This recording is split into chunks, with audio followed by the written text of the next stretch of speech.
Olá galera, bem-vindos a mais um vídeo aqui do meu canal. Sou o professor Alan e estarei apresentando para vocês mais um vídeo referente ao curso Python com Jupyter Notebook. Nesse vídeo aqui nós vamos estar dando continuidade à apresentação de mais algumas funções nativas e métodos com dicionários.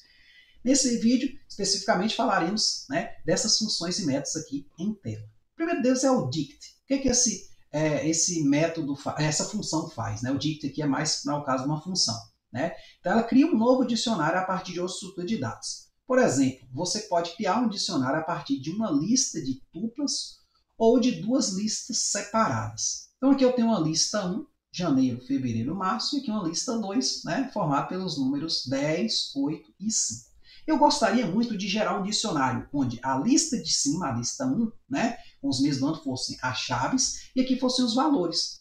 Imagine que isso aqui são vendas, a quantidade de vendas de determinado produto nos meses de janeiro, fevereiro e março. Tá certo? Então, em janeiro vendeu 10, fevereiro vendeu 8 e março vendeu 5. Eu queria criar um dicionário a partir dessas duas listas separadas. Então, eu vou fazer dessa forma. Eu vou colocar a variável que eu quero armazenar aqui, afinal, eu quero criar um dicionário para utilizar em outra parte do meu código. Então, dicionário 1 igual dict, tá certo?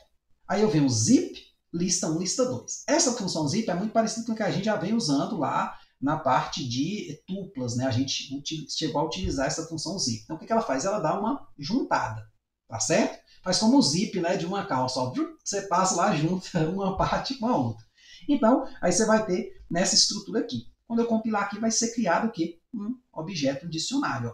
Print dicionário 1, imprimiu aqui o dicionário a partir de duas listas. Isso aí vai ser muito utilizado, gente, em análise de dados. Às vezes a gente quer trabalhar nossa estrutura com um dicionário, só que os dados vêm lá com duas listas separadas. Uma para os valores, sei lá, de X, outra para os valores de Y. Então a gente pode juntar isso aí em um dicionário, certo? Perceba que a coisa aqui é mais flexível. Por exemplo, eu posso ter uma tupla em uma dessas variáveis e uma lista na outra, da mesma forma. Perceba que a entrada aqui, ó, basicamente do mesmo jeito. Eu só mudei aqui os nomes, ó, tupla e lista aqui, certo? Em relação ao código de cima. Então, é bem versátil.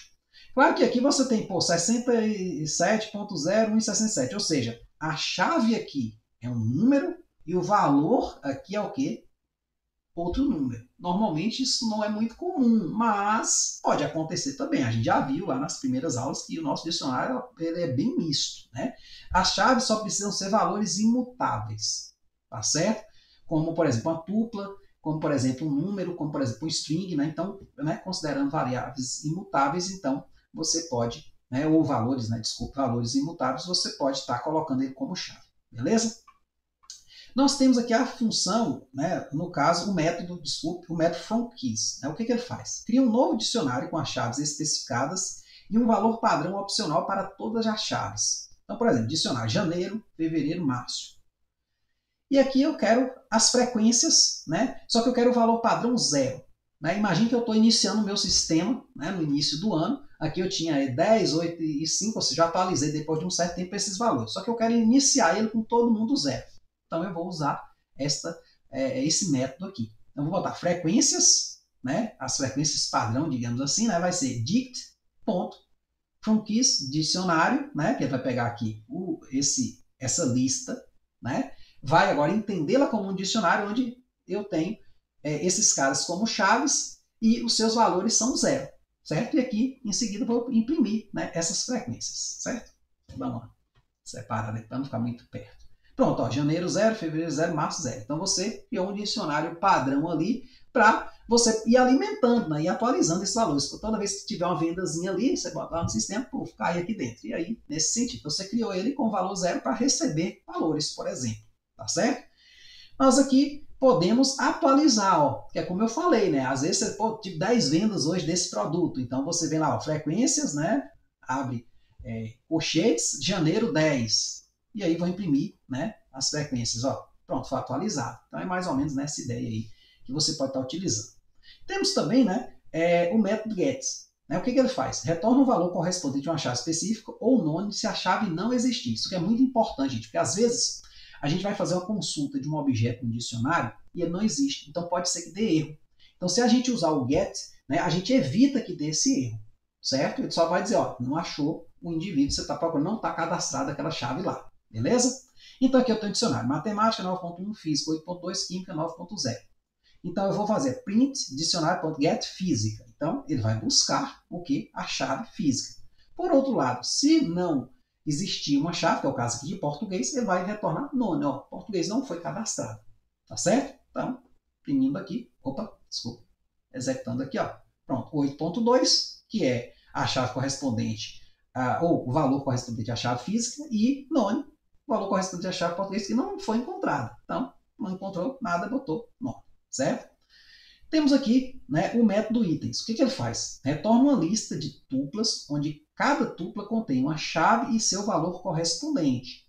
Tá certo? Mas aí agora deixou de ser chave. Né? Passou a ser o quê? Elemento de indexação 0 e o elemento de indexação é 1. Né? Então a chave vai vir para a indexação 0 e o valor da chave vai vir para a indexação 1 naquela tupla. Beleza? Então, aqui no caso, ó, o dicionário é o nosso dicionário que a gente vem utilizando bastante, né, de notas em 3 matérias. Né? Então, usando aqui o método itens, né? Então, dicionário.itens, nós vamos ter o quê?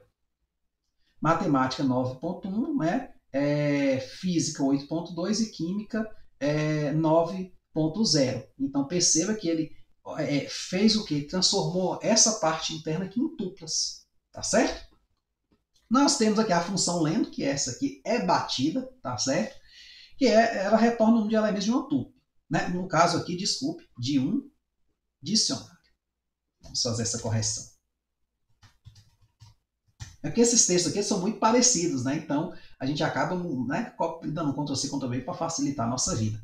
Então eu tenho aqui, ó, dicionário, matemática, 9.1, física, tal. Então eu tenho 3 objetos aqui dentro. Ah, não, professor, eu tenho aqui 1, 2, 3, 4. Não, o objeto ele é separado por vírgula. Tá certo? Então nesse caso aqui, o objeto é o par chave-valor. Né? Então isso aqui é um objeto, isso é outro, isso é outro. Então a quantidade aqui esperada é o quê? 3. Como dito, 3 mesmo. Eu tenho aqui o quê? O método pop. O que ele faz? Né? Remove e retorna o valor correspondente a uma chave específica. Se a chave não existir, retorna um valor padrão, se especificado, ou gera uma exceção do tipo erro. Então, nesse caso aqui, ó, gente, eu tenho aqui o dicionário, né, formado pelas matérias e 3 notas. Aí eu tenho nota 1, né, dicionário.pop, química, none. Ou seja, se o indivíduo, né, for procurar, né, essa nota aqui, o que vai acontecer? Né? Química, visto dessa forma, nome. Né? Então, vamos aqui, ó, compilar. Ó. Então, deu 9.0. Ele está dizendo o seguinte aqui, ó, se nada for achado em química, né, bote none. Se tiver um cara, bote então a chave correspondente. Tá certo? Por exemplo, português não está aqui, né?